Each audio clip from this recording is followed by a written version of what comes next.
¿Qué tal, hermanos? Muy buenas noches. Qué bendición poder saludarles en un martes más de noche de Hombres en Restauración. Y bueno, estamos muy contentos y agradecidos con Dios de ya haber arrancado un nuevo material y estar pues un tiempo más para estudiar juntos. Vamos a empezar hoy para casi culminar ya capítulo 1. Les recuerdo que para la gloria del Señor, con este material en el capítulo 2 veremos frente a la cámara a alguien más, ¿ok? De entre ustedes, alguien que se acercó a mí para decirme: pastor, quisiera participar, quisiera intentarlo, quisiera compartir. Y bueno, aunque ustedes todavía no saben quién es, les pido que estén orando por él. Y una vez que ya, diríamos por allá, se destape, bueno, también continúen orando por él, porque mi anhelo es de que no solamente esta persona que estará con ustedes en capítulo 2, sino muchos de ustedes también estén aquí listos ya para enseñar y para compartir lo que Dios dispone para nosotros. ¿Les parece entonces si oramos para empezar? Señor, te damos gracias porque después de un día, a lo mejor para muchos de mis hermanos, Señor, cansado puede ser, o algo tensionado, Señor, o tal vez con alguna otra característica, Señor, por carga de trabajo, circunstancias familiares, o no lo sé, Señor, tantas cosas. Yo te doy gracias porque a pesar de todo ellos pueden tener un tiempo para conectarse y aprender y escuchar de tu palabra. Así que mi oración y mi súplica en esta noche es que nos hables, Señor, y podamos llegar junto a aguas de reposo para poder escuchar de ti la voz que transforma nuestras vidas y nos permite, amado Dios, el vivir conforme a lo que tú deseas. Así que, Padre, que este tiempo sea tu Santo Espíritu el que nos hable, nos guíe, y sea un tiempo de refresco, sea un tiempo de descanso, sea un tiempo en el que podamos escuchar tu voz. Y esto lo pedimos, Señor, en el nombre de Jesús. Amén. Muy bien, hermanos, vamos entonces a continuar con nuestro estudio y estamos hablando de lo que el autor viene mostrándonos sobre la interpretación o el análisis de examinar nuestro corazón si nosotros realmente estamos anclados en el verdadero Jesús. Y la semana pasada pues estábamos estudiando algunas de las posturas que él ponía en relación a cómo identificar si estamos sirviendo y sometidos hacia el verdadero Jesús, o así como existen los productos pirata, lamentablemente hemos hecho nosotros un Jesús pirata o un Jesús sustituto que básicamente se acopla a lo que nosotros queremos, a lo que nos hace sentir bien, a lo que nos gusta, a lo que no nos perjudica. Y bueno, en relación a eso vamos a seguir hablando acerca de este Jesús, ¿no? Como una pregunta de examen, si estamos siguiendo el verdadero Jesús. Una característica más que pone el autor para hablar de esto es el Jesús de el Espíritu triunfa sobre la palabra. Y obviamente ya más o menos sabe a dónde se va a ir el autor. En muchas iglesias han puesto hoy como ley o norma doctrinal lo que el Espíritu les dice, ¿no? Y obviamente cuando hablamos del Espíritu, estamos enfocándonos no a cualquier Espíritu, sino al Espíritu Santo. Y es bien interesante porque la frase empieza así, ¿no? El Espíritu me dijo, ¿no? Y conforme a lo que el Espíritu les dice, entonces en base a esa palabra, generalmente profética o en sueños o algo así, generalmente esa palabra, las personas toman decisiones o cambian decisiones porque pues el Espíritu le habló.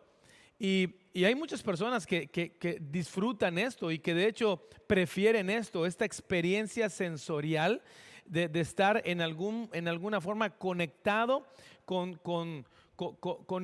esta voz, permítame decirlo así, especial del Espíritu hablando al corazón de las personas.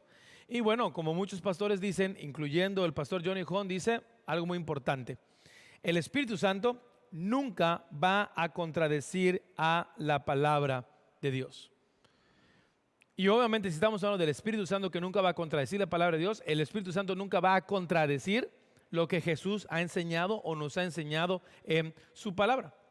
Recuerdo a un pastor que, y luego lo escuché de otros pastores, ¿no? Pero cuando hablaban en relación a esto, como una crítica constructiva, si me permite decirlo así, hacia el grupo de iglesias que resaltan mucho esto de el Espíritu me dijo o el Espíritu me reveló, pastores en respuesta a esa frase decían: ok, perfecto, Muy bien, ¿te dijo el Espíritu? Ok, pregunta, capítulo y versículo. Es decir, lo que te dijo el Espíritu Santo tiene que estar reflejado en un capítulo y un versículo, porque si no, pues no sé qué espíritu te haya hablado.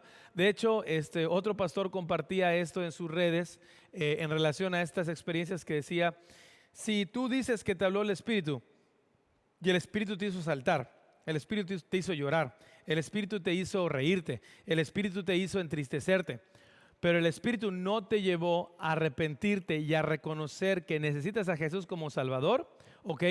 A lo mejor si tuviste la experiencia con un espíritu, pero definitivamente no fue el Espíritu Santo. Porque obviamente el Espíritu Santo nos va a llevar hacia las Escrituras para reconocer que lo que Dios nos ha revelado en su palabra es lo que nosotros tenemos que seguir. Y no tenemos que seguir a ninguna otra voz, ni mucho menos a una experiencia sensorial, ni mucho menos a algo que contradiga la palabra. Ahora, ¿por qué el autor lo está poniendo como un elemento más para identificar a un Jesús pirata o a un Jesús sustituto? Porque hay personas que, como dije hace un momento, les encanta. Porque ¿qué es mejor? Que la palabra de Dios te confronte, te diga lo que Él quiere que tú hagas, te acorrale en un sentido para que no haya de otra, o sea, para que tú no tengas otra posible salida. ¿O qué es mejor? Decir, no, es que a mí me habló Dios. Y normalmente lo que Dios me dijo a mí tiene que ver mucho con lo que yo quiero hacer, ¿no? Entonces, es este punto, ¿no? Dios nunca va a contradecir su palabra y Dios hoy nos habla a través de su palabra. Estar controlados por el Espíritu es andar según su palabra. Incluso el apóstol Pablo, cuando hablaba de la llenura del Espíritu, esto conectaba, o sea, más bien a obedecer su palabra. Y si es verdad que la palabra de Dios es poderosa, y si es verdad que la palabra de Dios llega a nosotros y la podemos entender por el poder del Espíritu Santo, sin la palabra de Dios, o sea, todos aquellos que dicen y mencionan que el Espíritu Santo les habla sin la palabra de Dios, bueno, esa voz o esa palabra que escuchan no tendrá dirección, no tendrá coherencia y muy probablemente va a responder a ciertos afectos o deseos que la persona quiere y no necesariamente que Dios le dice que haga, ¿no?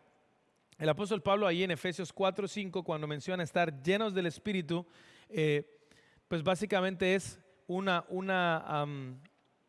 exhortación a que alguien que está lleno del Espíritu Santo es alguien que vive conforme a lo que Cristo pide, que sería básicamente Efesios 5:18, un texto igual muy conocido por ustedes. Es el de no os embriaguéis, pero vamos a confirmarlo. No se emborrachen, estoy leyendo en Nueva Traducción Viviente, no se emborrachen con vino porque eso les arruinará la vida. En cambio, sean llenos del Espíritu Santo. Y esta llenura del Espíritu Santo, como le dije hace un momento, básicamente conecta con toda la enseñanza de Efesios 4 y 5, que tiene que ver con los esposos, cómo se comportan con sus esposas, las esposas con los esposos, padres con hijos, hijos con padres, empleadores con empleados y viceversa. Es decir, realmente estar llenos del Espíritu Santo es obedecer y hacer lo que Dios pide en su palabra. Así que si tú hablas de un Jesús que es tu Señor y Salvador, bueno, es un Jesús cuyo Santo Espíritu te va a hablar de manera poderosa a través de su palabra y no fuera de su palabra. ¿Ok? También en esa misma línea de pensamiento tenemos otra idea que nos pone el autor sobre la mesa en relación a el Jesús de la doctrina no importa. ¿Ok? Tenemos varias iglesias o varios grupos de creyentes que resaltan el Espíritu sobre la Escritura, ¿ok? Con una experiencia sensorial, pero hay otra fracción en donde aparentemente el conocer a Jesús, el amar a Jesús y el vivir a Jesús no va acompañado de una sana doctrina. Cuando hablamos de doctrina aquí, hablo de sana doctrina, básicamente lo podríamos definir de la siguiente manera. La doctrina es la enseñanza de parte de Dios y acerca de Dios que nos lleva a la gloria de Dios. Se repito por si lo quieren notar. La doctrina es la enseñanza de parte de Dios y acerca de Dios que nos lleva a la gloria de Dios. Y hablando de la sana doctrina, bueno, la sana doctrina es aquella que nos libera de la trampa de la falsa enseñanza, así como Pablo le predica a Timoteo o le compara a Timoteo, y es lo que estamos estudiando ahorita aquí como iglesia. La sana doctrina también nos sirve la obra salvadora de Dios tanto dentro como fuera de la iglesia. Es decir, la sana doctrina no solamente es algo que se predica dentro de una iglesia, sino que la sana doctrina es la que es el mensaje, el evangelio que también transforma a otras personas. La sana doctrina es aquella que brilla como uno de los gloriosos rayos del evangelio y dirige nuestra fe y nuestro amor hacia Dios en Cristo Jesús. Hablando de sana doctrina, hermanos, lejos de una frase nada más por decir así, sí, somos una iglesia de sana doctrina. Usted tiene que tener muy en cuenta si usted podría responder correctamente si sabe que es una sana doctrina. Y no solamente responder primero si sabe, sino que si realmente está interesado en una sana doctrina.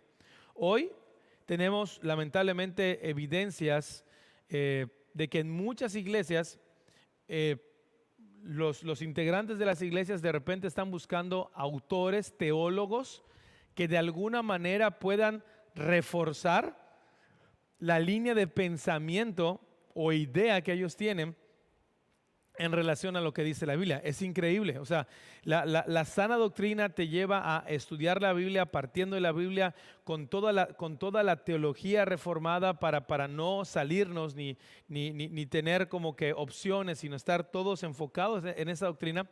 Y pareciera ser que aún integrantes de las propias iglesias con sana doctrina, no contentos con esto, empiezan a leer pastores o teólogos con una línea liberal o con una línea contraria a la sana doctrina, solo para que de alguna manera puedan encontrar al Jesús que quieren encontrar y que les sirve para la vida que ellos quieren vivir. Wow. Y eso usted tiene que tener hoy en esta noche una respuesta hacia esta pregunta. ¿Usted realmente podría decir que sigue, estudia y vive conforme a una sana doctrina? Usted podría evaluar o decir, bueno, aquí en la familia Antioquía, la verdad yo creo que sí, el pastor predica y estamos formados a través de una sana doctrina y no nada más palabras de hombres o palabras que puedan reforzar o puedan acompañar o puedan dirigir simplemente un deseo o una forma de pensamiento, sino lo que se predica emana directamente de la palabra de Dios. Efesios 4:14 nos dice lo siguiente. Efesios 4:14 nos dice lo siguiente. Entonces ya no seremos inmaduros como los niños y no seremos arrastrados. Vean esto, una palabra muy importante. No seremos arrastrados de un lado a otro ni empujados por cualquier corriente de nuevas enseñanzas. No nos dejaremos llevar por personas que intenten engañarnos con mentiras tan hábiles que parezcan verdad. Amados hermanos, lamentablemente, esto es la realidad de muchos. Por apartarse de la sana doctrina, por apartarse de lo que Dios nos dice en su palabra en relación a quién es Jesús, el eje central de nuestra sana doctrina, nuestro Salvador, nuestro Señor, quien nos permite conocer a nuestro Padre Celestial, quien nos reconcilia con Dios, quien nos permite vivir conforme al Espíritu Santo, quien nos confirma en su palabra quién es Él y lo que Él quiere para nosotros. Cuando nosotros no estamos fincados y no estamos interesados en preguntarnos y en estudiar un poquito más sobre la sana doctrina, pues estamos a merced de lo que Pablo le dice a la iglesia de los Efesios ahí en el capítulo 4, versículo 14. Es decir, comportarnos como niños inmaduros. Aquí lo hemos dicho mucho. ¿Qué es un niño maduro? Un niño que de repente está haciendo rabietas, un niño que de repente está exigiendo, haciendo sus pucheros, ¿ok? Pero no solamente eso, sino que un niño que anda, que es arrastrado, ¿ok? Por lo que le puedan decir, por lo que le puedan, por lo que le pueda sonar bonito, por lo que le puedan pintar como algo bueno, ¿ok? Arrastrado por diferentes corrientes de nuevas enseñanzas, ¿ok? Y llevado por personas que intenten engañarnos con mentiras tan hábiles que parezcan verdad. Lo decíamos hace algunas semanas en el estudio. Es respetable, terminando el libro de Hombre Restaurado, es respetable que como hombres tengamos obviamente gustos particulares, ciertas afinidades, ¿no? Pero decíamos y estudiamos, en el momento que mis gustos, en el momento que mis ideas o mi ideología en relación a tal cosa se contraste con la sana doctrina, se contraste con la santa palabra de Dios, automáticamente mis gustos, automáticamente mis deseos, mis emociones salen, o sea, y se quedan a un lado o quedan en un tercer, cuarto, quinto término, porque lo que mi vida tiene que obedecer y seguir es la palabra de Dios. De hecho, hoy en las redes compartía esta frase del pastor Tim Keller, que incluso la compartí. Agradezco a muchos de ustedes que siguen la página y no solamente la siguen, sino que comparten los contenidos. Y el pastor Tim Keller ponía esto: si no confías en que la Biblia te permita desafiar y corregir tu pensamiento, ¿cómo podrías tener una relación personal con Dios? Claro, el pastor Keller está hablando acerca de lo que estamos diciendo en cuestión de la sana doctrina. La palabra te va a llevar siempre a entender que tú no eres Dios, que tú no puedes acomodar la vida como a ti te guste y que todas aquellas cosas que a lo mejor tú te sientas bien o te sientas cómodo, si no van conforme a lo que Dios dice, es verdad. A lo mejor va a empezar una lucha en ti, a lo mejor va a empezar un momento de contraste en tu vida. Pero lo que no puedes hacer es, como te encuentras con que la palabra no confirma o refuerza lo que tú crees, entonces empezar a buscar, a ver qué pastor, a ver qué teólogo, a ver qué iglesia. ¿Y sabes qué? Si tú que me estás viendo estás en ese punto, te tengo una buena noticia. Vas a encontrar un pastor y vas a encontrar una iglesia que crea lo que tú quieres creer. Es la realidad de hoy. Hoy vas a encontrar un pastor y una iglesia que te refuerzan lo que tú quieres creer en relación a todo lo que estamos viendo hoy. Pero el pastor Johnny Hunt te está preguntando a través mío en esta noche pero ese pastor y esa iglesia realmente te están llevando a estar anclado y cimentado en Jesús o en el Jesús que tú quieres creer para sentirte bien contigo mismo y con la sociedad en general. Lo que tú tienes que preguntarte.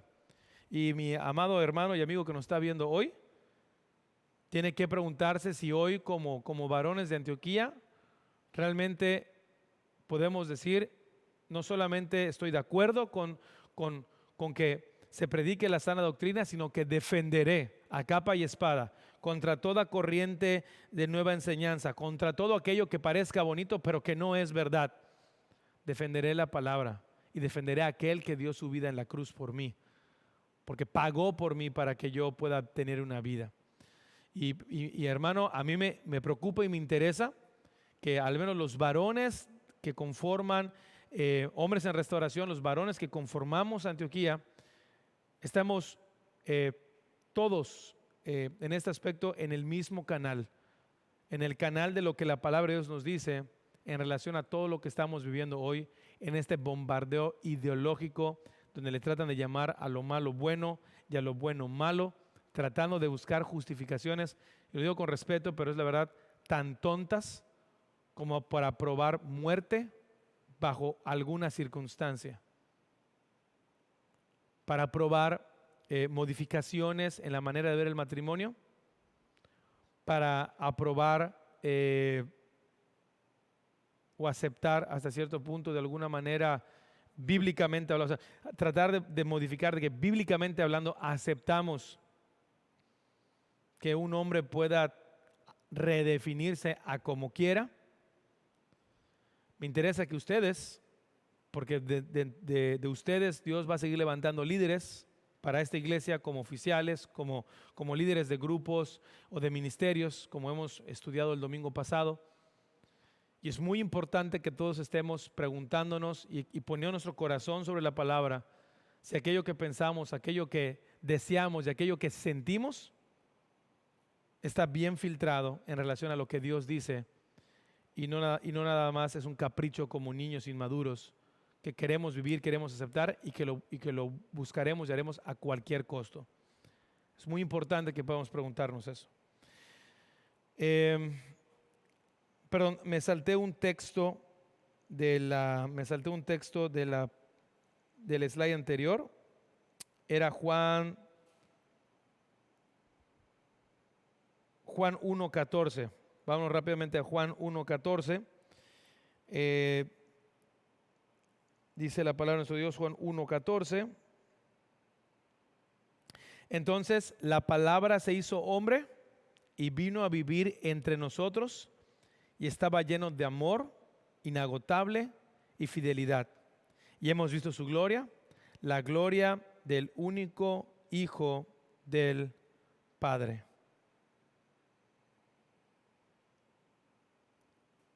La sana doctrina está conectada con la palabra y la palabra en su expresión corpórea, la voz de Dios hecha hombre para mostrarnos no solamente lo que dijo y lo que dice, sino para mostrarnos quién es, lo vemos en nuestro Salvador Jesucristo.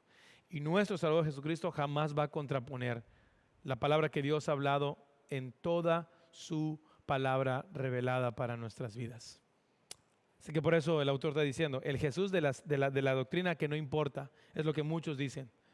A nosotros nos tiene que importar que la sana doctrina y Jesús van de la mano y no lo podemos separar. Ok, abrimos con otro texto, Mateo 16, versículo 23,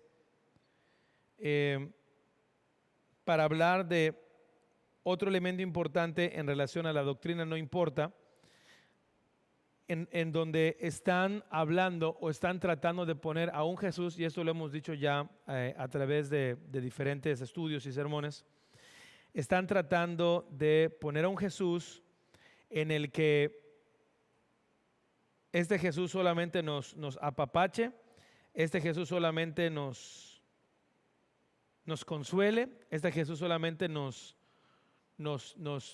pase por alto nuestro pecado.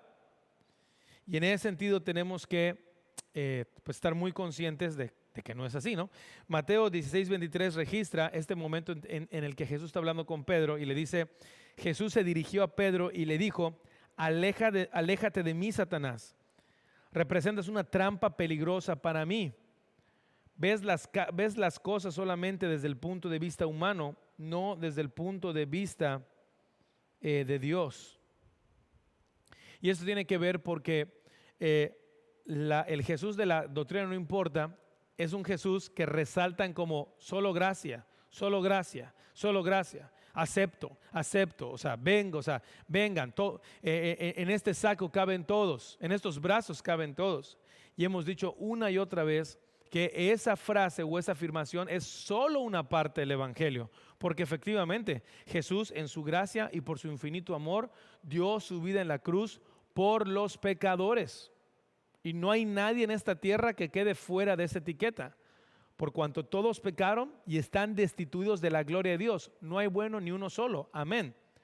Pero cuando Jesús abraza y llama al pecador, lo llama mostrando su gracia, pero mostrando también que esa gracia es transformadora.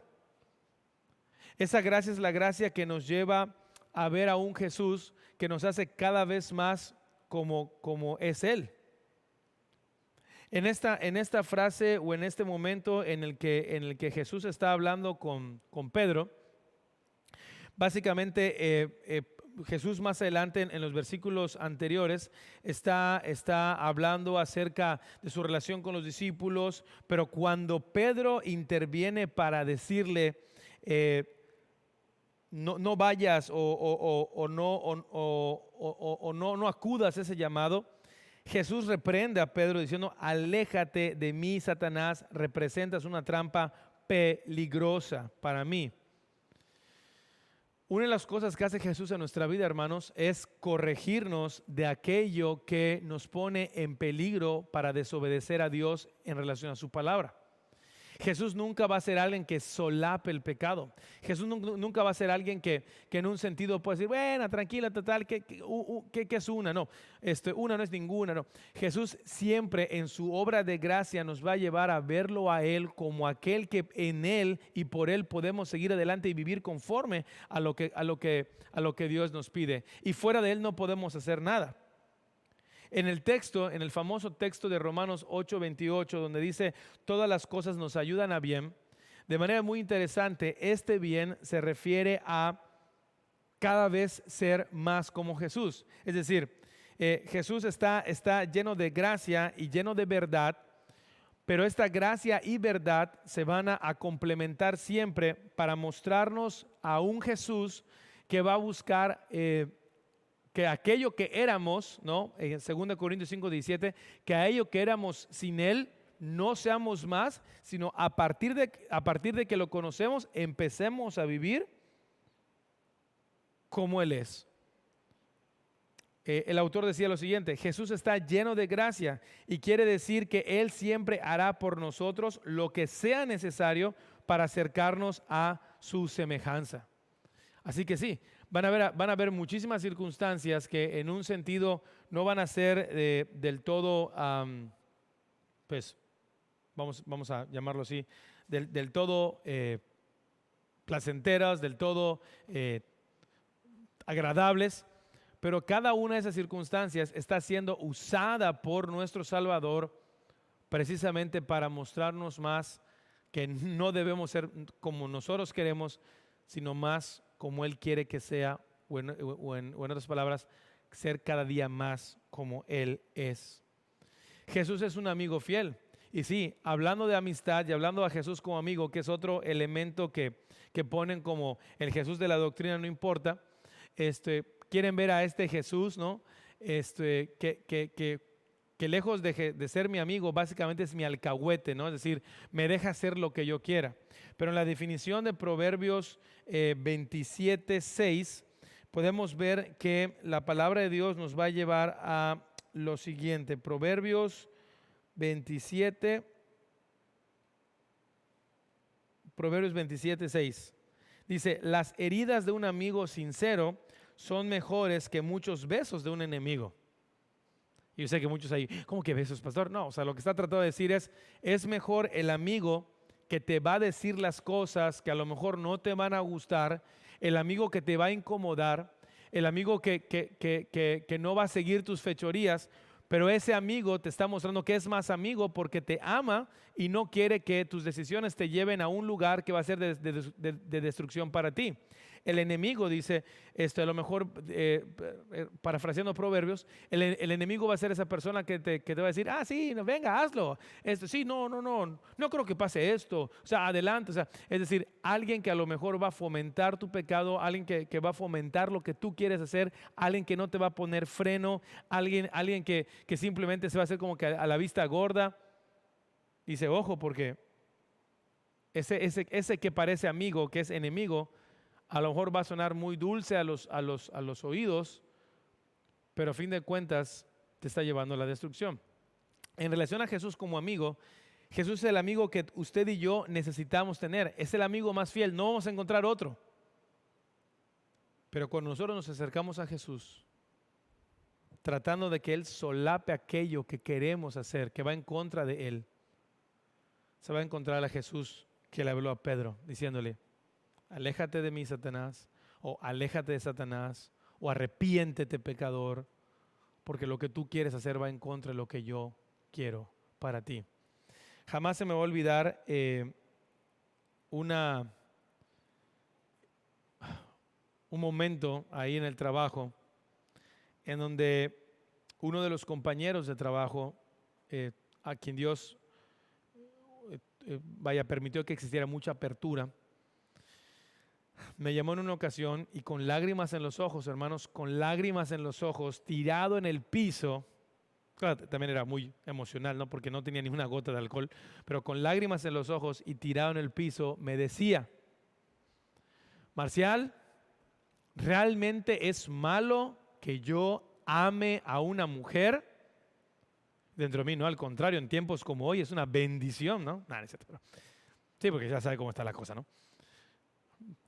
Y yo le decía, fulanito, claro que no es malo que tú ames a una mujer. Al contrario, Dios nos manda que amemos a las mujeres y las cuidemos y pastoreemos y todo esto, pero, porque me decía, ¿tú crees que Dios realmente esté en contra que yo ame a una mujer? Y le decía, para nada va a estar en contra de que ame a una mujer, pero va a estar totalmente en contra que ame una mujer que no es su esposa y que ame una mujer que está casada con otro hombre. Esa es la mujer a la cual él se estaba refiriendo. Él estaba llorando y estaba muy triste porque la mujer a quien él quería amar era una mujer casada que no le hacía caso y esta persona estaba casada. ¿Pero entienden cómo maquilló toda la escena? ¿Será que Dios no apruebe que yo ame a una mujer? Es una mentirota del enemigo. Eso es lo que Dios nos pide que hagamos con nuestras esposas, que las amemos. Pero cuando usted se separa de la sana doctrina, cuando usted genera o crea un Jesús sustituto o un Jesús pirata, esto que estoy escuchando, que le estoy compartiendo, perdón, es el día a día. ¿Cómo es posible que Dios permita esto? ¿Cómo es posible que Dios apruebe esto? ¿Cómo es posible que Dios rechace esto? Bueno, si todo lo que me estás diciendo en relación a lo que Dios hace o no hace es conforme a su palabra, creo que el que tenía que preguntarse realmente es, ¿por qué Dios no puedo aceptar lo que tú dices? Porque ahí entonces ponen el balón, permítame utilizar la ilustración, en la cancha correcta, no en la cancha de Dios, sino en nuestra cancha.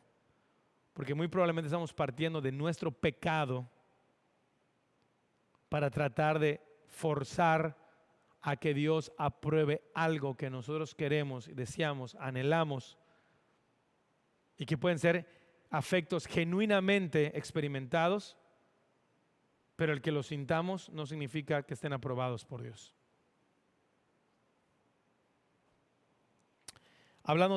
Seguimos hablando de Jesús como amigo.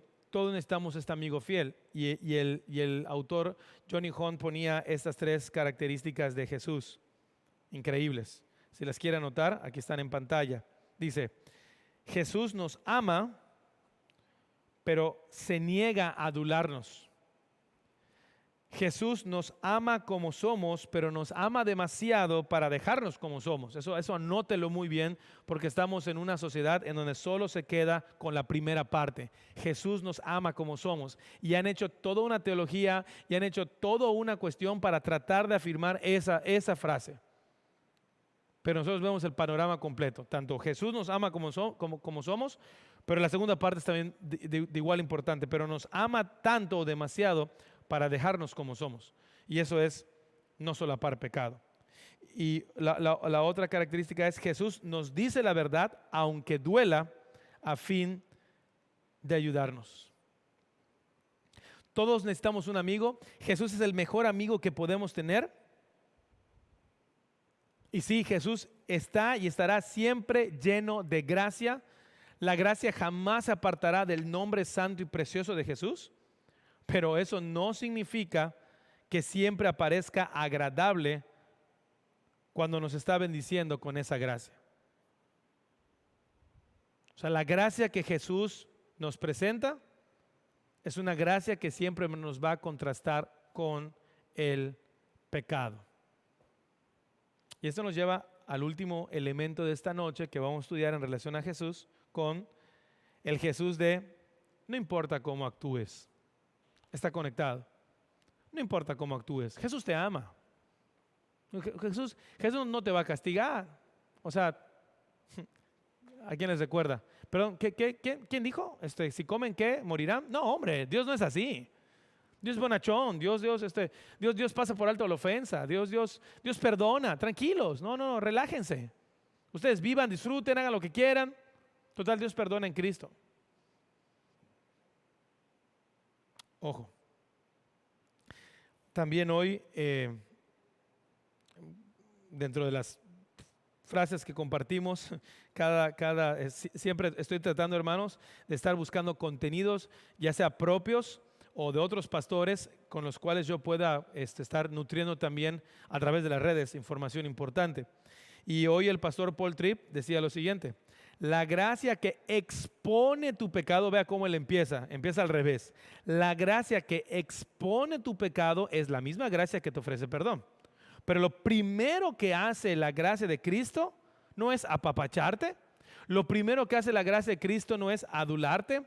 Lo primero que hace la gracia de Cristo no es pasar por alto la ofensa. Lo primero que hace la gracia de Cristo es exponer tu pecado, mostrarte que no eres bueno, que normalmente vas a querer jalar agua para tu propio molino, que normalmente vamos a ir a la tendencia de amoldar las cosas a nuestra conveniencia.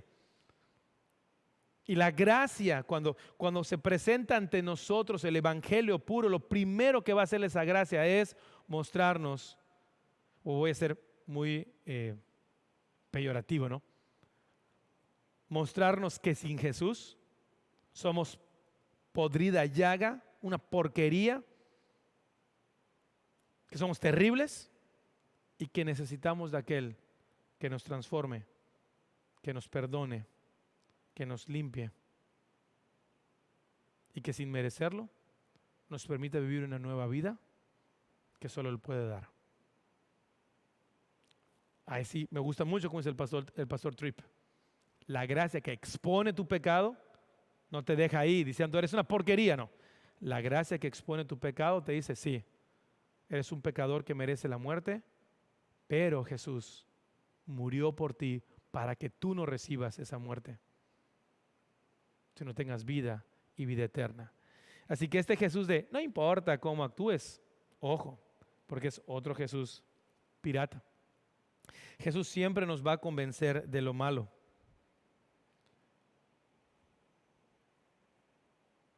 ¿Se acuerdan con Pedro?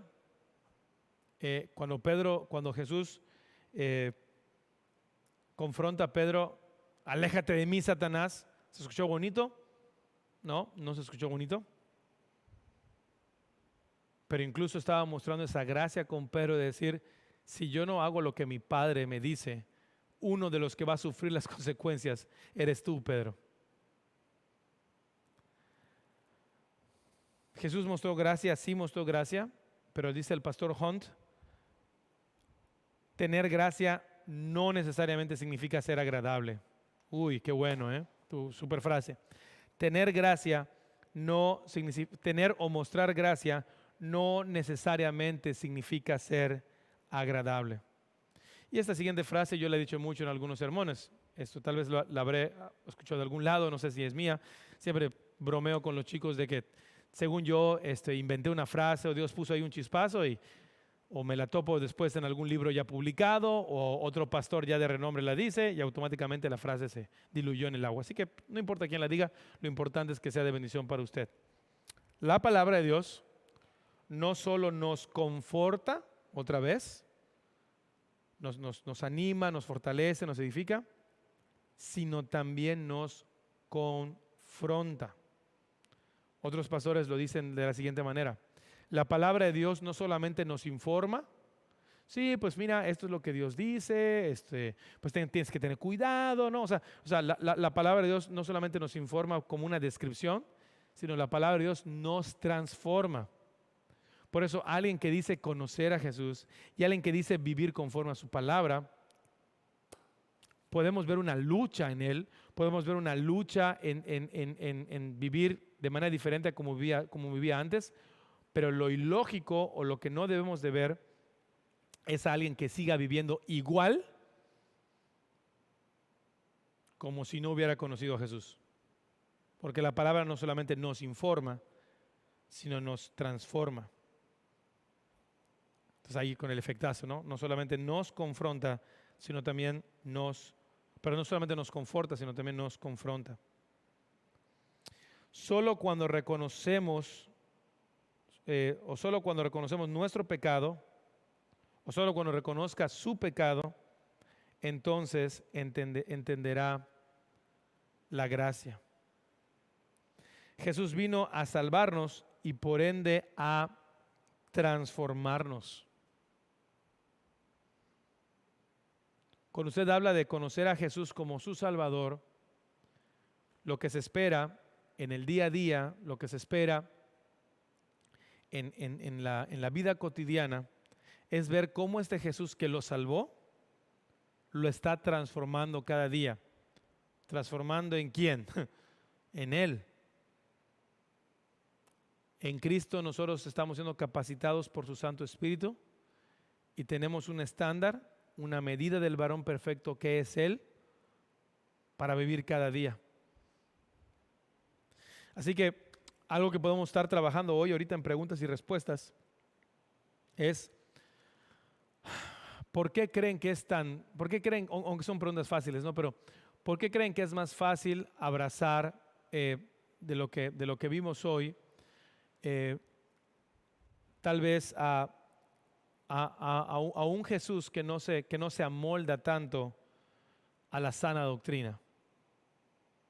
Es decir, ¿por qué es más fácil tal vez para nosotros abrazar a un Jesús que no encontramos en la Biblia, o a un Jesús bonachón, ¿no? A un Jesús que es más fácil que viva conforme a lo que nosotros queremos y no nosotros vivir a lo que Él nos pide? Porque es más fácil de repente decir, el Espíritu me habló, o tuve una experiencia sensorial, que dirigirnos a estudiar la palabra.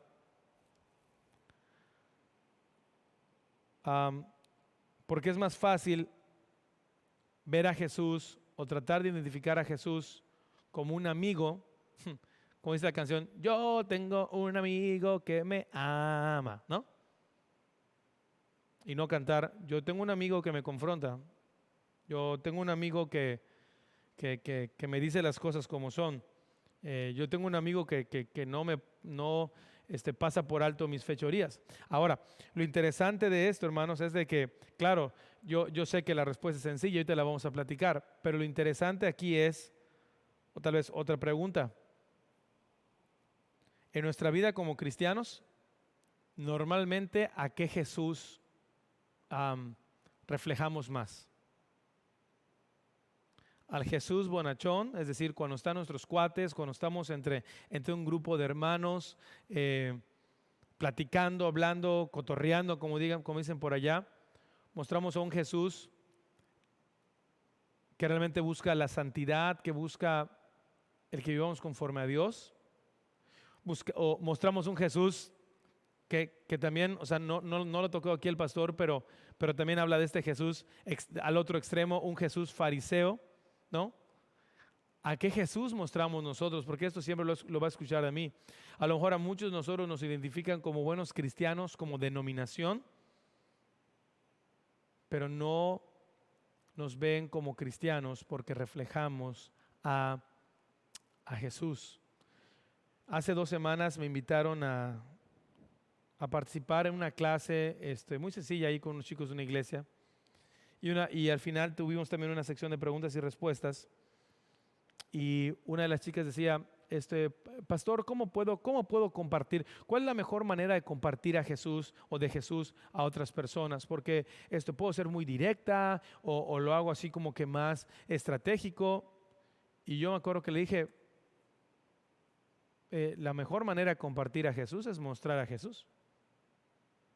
Cómo vives, cómo hablas, cómo te comportas.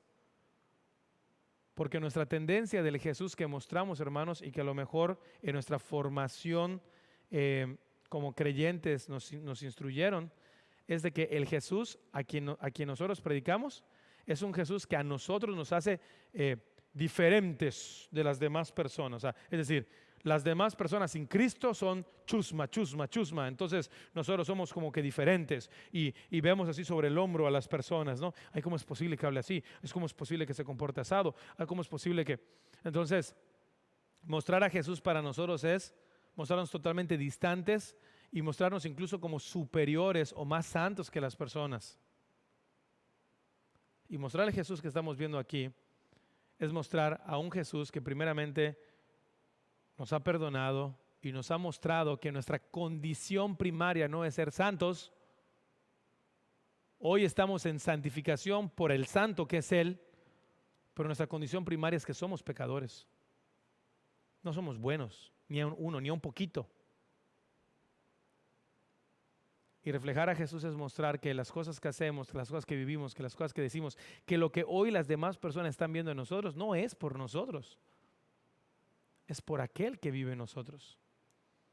Y aquel que vive en nosotros es el que se acerca a otras personas para mostrarle su amor, su misericordia, su perdón,